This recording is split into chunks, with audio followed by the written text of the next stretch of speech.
दोस्तों, जैसा कि आप सभी को अच्छे से पता है, पत्नी के पास में पति से मेंटेनेंस लेने के कई सारे कानून हैं। जैसे 125 सीआरपीसी का कानून है, एचएमए सेक्शन 24 का कानून है और डीवी एक्ट के तहत भी पत्नी पति से मेंटेनेंस ले सकती है। पर पति के पास में बचाव के कई सारे ऑप्शन नहीं है, यानी कि पति सीमित ऑप्शन के तहत ही पत्नी को मेंटेनेंस देने से बच सकते हैं। जैसे 125 के सब क्लोज 4 के अंदर प्रावधान किया गया है कि अगर पत्नी एडल्ट्री में है या फिर पत्नी विदाउट रीजन के अपने हस्बैंड से अलग रह रही है, यानी कि अपने पति से अलग रह रही है, या फिर म्यूचुअल कंसेंट से दोनों अलग रह रहे हैं, तो ऐसी एवज के अंदर पत्नी पति से मेंटेनेंस नहीं ले सकती है। अगर पत्नी पति को छोड़ के अलग रहती है, चाहे उसके साथ में क्रूरल्टी हो या फिर ना हो, तब भी उसको मेंटेनेंस मिलेगा या फिर नहीं मिलेगा, तो इसकी जानकारी आपको जानना बहुत ही जरूरी है। आपके फायदे का वीडियो है, इसलिए आपको करना क्या है, वीडियो को बिल्कुल अंत तक देखना है, क्योंकि ये जानकारी आपके बहुत ही काम आने वाली है। और इस चैनल को अभी तक सब्सक्राइब नहीं करे हैं तो पहले इसको सब्सक्राइब भी कर दीजिए और साथ में बेल आइकन को भी दबा दीजिए। तो चलिए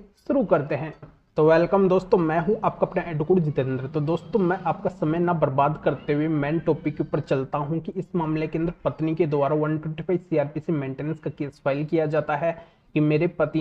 पति के घर वालों ने मेरे साथ में अत्याचार किया है, मेरे साथ में क्रूरल्टी की है, मुझे प्रताड़ित किया है, मेरे साथ में इतनी यातनाएं की है कि शायद मैं सोच भी नहीं सकती थी कि ऐसा मेरे साथ में होगा। पर उन लोगों ने उस घर के अंदर मेरा रहना बहुत ही ज्यादा मुश्किल कर दिया और अंत के अंदर मुझे मार पीट के उस घर से बाहर निकाल दिया। तो मैं मेरे पति से अलग रह रही हूँ, तो अलग रहते हुए मैं मेरा भरण पोषण कैसे करूँ, इस वजह से मुझे पति से मेंटेनेंस मिलना चाहिए, भरण पोषण की राशि मिलनी चाहिए। तो इन सारे आधारों को देखते हुए नीचे कोर्ट से पत्नी का मेंटेनेंस बना दिया जाता है, पति के ऊपर मेंटेनेंस लगा दिया जाता है। अब पति क्या करते हैं, इस मामले को हाई कोर्ट के अंदर चैलेंज करते हैं कि पत्नी का मेंटेनेंस नहीं बनना चाहिए, पत्नी मेरे से अलग रह रही है, मैंने पत्नी को लाने के लिए सेक्शन 9 का केस फाइल किया है और सेक्शन 9 की डिग्री भी मुझे मिल चुकी है, तो पत्नी बिना किसी कारण के ही मेरे से अलग रह रही है, तो ऐसी पत्नी को मेंटेनेंस नहीं मिलना चाहिए। तो यहाँ पे हाईकोर्ट के द्वारा मामले को देखा जाता है और बिल्कुल पति की बात यहाँ पे हाईकोर्ट के द्वारा मानी जाती है कि पत्नी बिना किसी कारण के पति से अलग रह रही है, क्योंकि पति यहाँ पे पत्नी को रखना चाहते हैं। पति के पक्ष में सेक्शन 9 की डिग्री आई है, तो ये पत्नी बिना कारण के जब पति से अलग रह रही है तो इस पत्नी को पति से कोई भी मेंटेनेंस नहीं मिलेगा।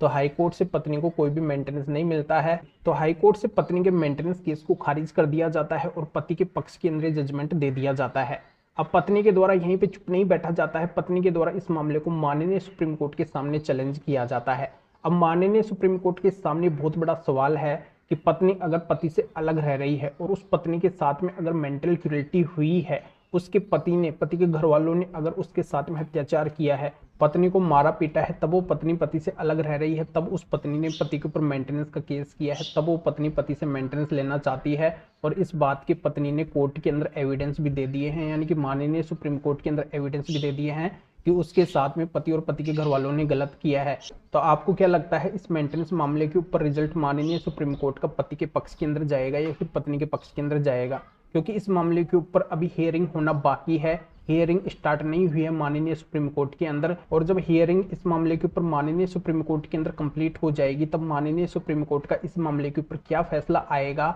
आप इस वीडियो के कमेंट बॉक्स के अंदर बताइए। तो इस मैटर में या फिर और किसी भी मैटर में अगर आपको कोई भी कानूनी सहायता चाहिए, कोई भी अगर आपकी किसी भी तरीके की कोई भी कानूनी समस्या है, किसी भी तरीके की अगर आपको लीगल एडवाइस लेनी है, कानूनी सलाह लेनी है, तो स्क्रीन के ऊपर मेरे व्हाट्सएप नंबर शो हो रहे हैं, इस व्हाट्सएप नंबर के ऊपर व्हाट्सएप मैसेज करके अपॉइंटमेंट बुक करवा के डायरेक्टली मेरे से कॉल के ऊपर बात कर सकते हैं। अपनी किसी भी तरीके की कोई भी कानूनी समस्या है तो उसका समाधान मेरे से जान सकते हैं। तो अभी आपको इस वीडियो को लाइक करना है और शेयर भी करना है, जो और लोगों तक भी ये जानकारी पहुंच सके। तो वीडियो देखने के लिए आप सभी का बहुत बहुत धन्यवाद।